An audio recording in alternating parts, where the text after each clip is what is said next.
Oke, kali ini kita akan belajar mengenai karakteristik kewirausahaan dalam melaksanakan kegiatan usaha pengolahan makanan awetan dari bahan nabati dan hewani.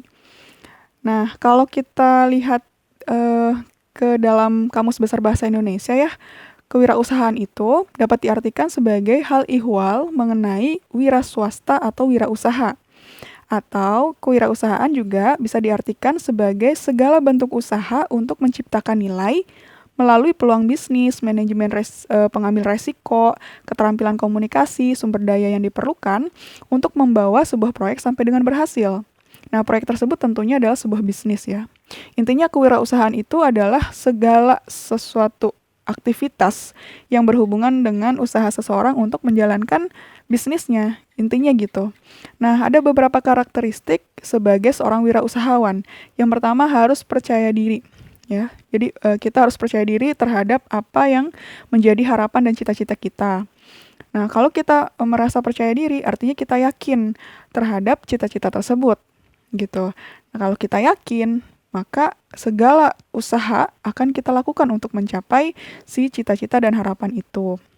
Kemudian, yang kedua harus berani mengambil resiko.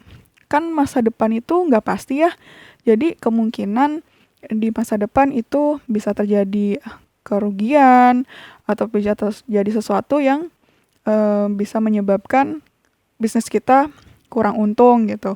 Nah, kita juga harus bisa mengambil resiko itu. Kalau kita sudah bisa atau merasa berani mengambil resiko tersebut, tentunya kita juga punya planning-planning ya, punya rencana-rencana tertentu untuk mengatasi hal-hal yang dapat merugikan bisnis kita di masa depan. Kemudian kita juga harus punya jiwa kepemimpinan. Artinya kita bisa melakukan suatu tindakan-tindakan yang membina, memimpin seseorang gitu ya untuk menjalankan tujuan bisnis kita. Kemudian kita juga harus punya orientasi ke masa depan. Kayak tadi ya, ya masa depan kan nggak pasti, terus kemudian juga mau nggak mau, bisa nggak bisa kita harus jalani terus, dan bisnis kita juga harus continue gitu ya, berkesinambungan, harus jalan gitu sesuai dengan apa yang terjadi di masa depan gitu kan. Nah, kita juga harus bisa membuat plan-plan tertentu untuk uh, hal-hal yang terjadi di masa depan. Nah, kemudian kita juga harus punya rasa jujur dan tekun.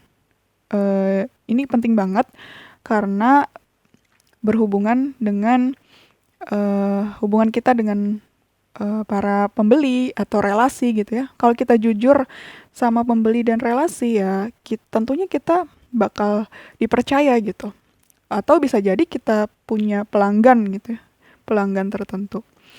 Nah, tekun itu artinya nggak mudah menyerah, jadi pantang menyerah gitu ya. Kalau misalnya ada masalah sedikit atau masalah besar ya kita harus tetap menjalaninya gitu. Walaupun berat misalkan. Ya kita harus bisa berpikir rasional untuk mengatasi masalah tersebut gitu ya. Kita nggak boleh larut ya dalam kesedihan kayak gitu. Nah, dengan cara apa? Dengan cara inovasi dan kreativitas. Jadi inovasi itu kan solusi ya, solusi untuk melihat atau mengatasi suatu masalah dan peluang yang ada. Dan kreativitas itu kan merupakan apa ya, pengembangan ide-ide baru gitu dalam melihat tentunya masalah dan peluang yang ada juga. Dan terakhir itu mempunyai daya analis yang baik. Artinya kita mampu melihat, menganalisis apa yang sedang kita kerjakan sekarang. Misalnya pengaturan bagaimana biaya produksi, biaya penjualan, biaya apa ya, keuntungannya bagaimana, kemudian jumlah pesaingnya berapa dan sebagainya. Nah, kemudian wirausaha ini kan banyak ya jenisnya. Misalnya wirausaha dalam bidang tekstil, kemudian dari bidang makanan dan lain sebagainya.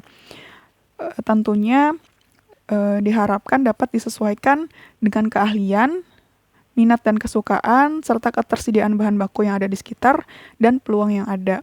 Jadi kalau sesuai dengan keahlian, ya bisa jadi bisnis kita akan berjalan secara maksimal. Dan kalau kita sesuaikan dengan minat dan kesukaan, ya otomatis kita enjoy gitu ngejalinnya, nggak terbebani terhadap apa yang kita lakukan gitu. Dan ketersediaan bahan baku yang ada di sekitar itu maksudnya ini akan mempengaruhi berapa modal yang akan kita keluarkan. Jadi kalau misalkan bahan bakunya sulit dicari, harus dapat dari daerah lain gitu, ya tentunya harus ada biaya ongkir, harus ada biaya supirnya juga gitu ya, dan sebagainya. Kemudian harus melihat peluang yang ada. Ini misalnya ini lagi corona nih gitu ya, pandemi.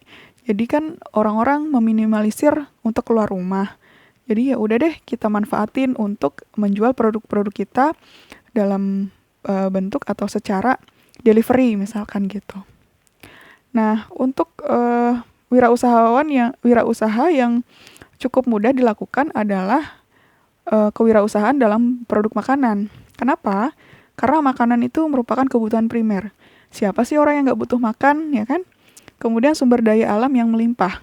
Melimpah kan? Apalagi kita tinggal di Indonesia yang sumber daya alamnya banyak sekali gitu. Dan lebih banyak dibandingkan dengan negara lain gitu. Nah, kemudian pada daerah tertentu, makanan menjadi ciri khas yang dapat menambah daya tarik pariwisata. Contohnya misalkan kita berwisata ke Jogja misalkan. Di Jogja kan terkenal dengan bakpianya ya misalnya. Ya memang bakpianya sih. Nah, tentunya kalau kita ke sana ya tentunya akan membelinya kan. Walaupun kita nggak suka dengan makanannya ataupun walaupun orang rumah juga nggak suka ya tentu juga pasti akan membeli si bapia itu gitu. Ya masa udah jauh dari Jogja kok nggak beli oleh-oleh gitu. Nah, kemudian ada juga misalkan bika Ambon dari Medan, kemudian rendang dari Padang, dan mochi dari Sukabumi. Lalu, peluang kewirausahaan produk makanan juga dapat disesuaikan dengan modal yang ada dari segala rumah tangga, usaha mikro, kecil, menengah, sampai besar gitu ya. Jadi kita nggak perlu punya tempat sendiri, outlet sendiri gitu ya. Kita bisa melakukan usaha makanan ini ya dalam rumah kita sendiri bisa ya. Apalagi sekarang zamannya media sosial gitu. Jadi informasi itu cepat menyebar. Kita bisa memasarkan produk-produk kita di media sosial misalnya tanpa harus membuat baliho-baliho atau pamflet-pamflet tertentu. Nah, memiliki keuntungan yang relatif cukup besar dibandingkan dengan usaha lainnya. Kenapa? Karena kan tadi ya sumber daya alam kan melimpah, artinya bahan baku makanan itu melimpah gitu. Nah, karena melimpah, maka modalnya itu sedikit ya yang kita keluarkan. Kalau kita mengolah bahan makanan tersebut menjadi suatu produk yang lain, bisa jadi produk itu akan meningkatkan daya jualnya gitu, meningkatkan kualitasnya gitu. Dan mungkin lebih menarik gitu. Sehingga menghasilkan keuntungan yang relatif besar dibandingkan dengan usaha yang lainnya. Nah, bahan makanan itu terbagi menjadi dua, ada bahan pangan nabati dan bahan pangan hewani. Jadi bahan pangan nabati itu adalah bahan makanan yang berasal dari tanaman, seperti dari sayuran, dari buah-buahan, biji-bijian, dan kacang-kacangan, serta umbi-umbian. Sementara bahan makanan atau bahan pangan hewani itu bahan makanan yang berasal dari hewan. Misalnya hewan-hewan laut, daging, susu, telur, dan sebagainya. Nah, tapi bahan nabati dan hewani tersebut itu kan cepat busuk ya, cepat rusak gitu. Artinya tidak memiliki umur simpan yang lama. Itu karena disebabkan beberapa faktor. Yang pertama suhu, cuaca, mikroba, dan bakteri. Nah, karena hasil produksi bahan nabati dan hewani itu melimpah, sehingga suplai komoditas meningkat tajam. Jadi, apabila mengandalkan penjualan segar, maka akan menurunkan harga jual. Nah, yang jadi rugi adalah petani. Untuk mengatasi masalah tersebut, kita harus melakukan teknologi pengolahan makanan awetan. Yang pertama, karena produk itu akan mempunyai umur simpan yang lebih lama, kemudian mungkin lebih menarik, dan memberi nilai tambah pada sumber daya alamnya gitu ya. Kemudian berikut ada beberapa contoh makanan awetan nabati, yaitu makanan pengalengan ya di sini. Ini ada gudeg gitu, kemudian tomat, kemudian sarden dan lain sebagainya. Kemudian ada selai dan jelly ya. Selai ini biasanya dari buah-buahan, stroberi, nanas gitu. Kemudian ada acar, asinan dan manisan. Ini ya terkenal dari Bogor gitu. Bahkan ada sari buah nih yang udah diawetin. Terus berikut adalah contoh makanan awetan hewani. Yang pertama ada telur asin, abon, dendeng, bandeng asap, dan ikan asin. Masih banyak ya contoh-contoh lainnya. Ini merupakan contoh-contoh bahan makanan awetan.